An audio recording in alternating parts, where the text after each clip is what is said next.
Warning, extension cord users. In 40 years, I've never seen this happen before. I am a former ship fitter, part-time package handler, do-it-yourselfer, handyman, and a YouTuber.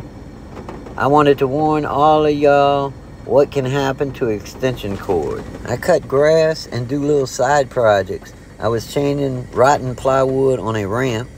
Here in Louisiana, we get a lot of rain, so you kind of get used to working around the rain. I seen the rain coming, so I picked up all my tools and left my extension cord plugged up out in the rain. I've done this many times before and had no problem. It rained really hard for a while, then it stopped, and the sun came out.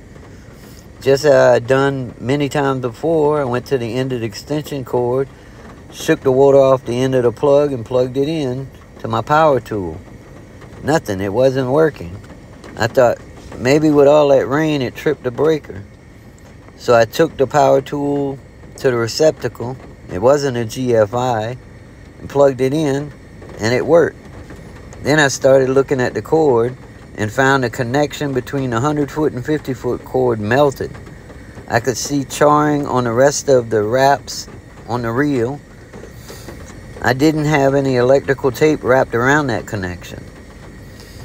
What I should have done is unplugged the cord, taped the connection, plugged into a GFI receptacle, or picked up the cord.